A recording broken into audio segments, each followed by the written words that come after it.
આપણે વાત કરીએ જે પ્રકારે હવે ફૂડમાં જે મિલાવટ સામે આવી રહી છે જ્યાં જુઓ કોઈ પણ બજારમાં જે મળી રહ્યા છે એ અમને આપી દેતા હતા પણ હવે તો ભાઈ એમાં પણ એક ચિંતાનો વિષય ઉભો થયો કે બાળકોને આપવું ખવડાવવું તો ખવડાવવું શું અત્યારે નાના મોટા બજારમાં જે પડીકા મળી રહ્યા છે તેમાં પણ ભેળસેળ અતિશય પ્રમાણમાં આવી રહી છે એવા સમાચારો આવેલા છે તો હવે બાળકોને ખવડાવવું તો ખવડાવવું શું એ મોટો એક પ્રશ્ન ઉભો થયો છે ઘરનું હોય કે પછી કઈ પણ હોય અત્યારે આપણે બહાર જઈએ એટલે બાળકો પડીકા ઉપર જ વધારે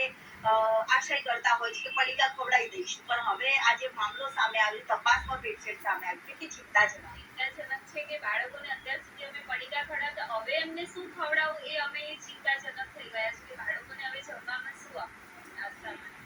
તો પણ લઈ જાવ છો ત્યારે અત્યાર સુધીમાં શું આપવું અત્યાર સુધીમાં અમે નાસ્તો જ આપતા હતા પણ હવે વિચાર કરવો પડે કે હવે બાળકોને અમારે શું આપવું જોઈએ કે જેથી કરીને નુકસાન ન થાય. આવા જે મિલાવટ કરતા હોય એવા લોકો સામે હવે કેવી કાર્યવાહી તમારા મતે થવી જોઈએ કારણ કે આપણે તો બાળકોને રસોઈ કદાચ ના કરી હોય શાક રોટલી ના કરી હોય તો કદાચ એને પાસ્તા કુરકુરે કે કંઈ પણ આપી દેતા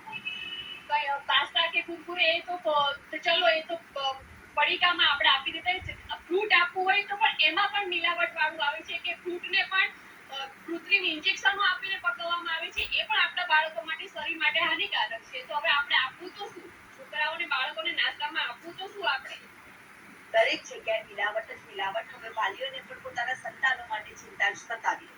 વાલીઓને ચિંતા સતાવી રહી છે જેટલી ચિંતા વાલીઓ છે એટલી સરકારે પણ કરવી જોઈએ સરકાર હેલ્થ બાબતે અનેક પ્રયાસો કરે છે પણ જ્યાં ડુપ્લિકેટ અને ખાણીપીણીમાં પણ ડુપ્લિકેટ છે એના માટે સરકારે ખૂબ જ મોટો પ્રયત્ન કરવો જરૂરી છે ખોટી રીલો અને વિડીયો બનાવવાથી કોઈ પ્રસિદ્ધિ નથી મળતી પણ ખરેખર જાગૃત બનીને જનતાની સાથે સાથે રહીને સરકારે પણ એમના અભિપ્રાય લઈને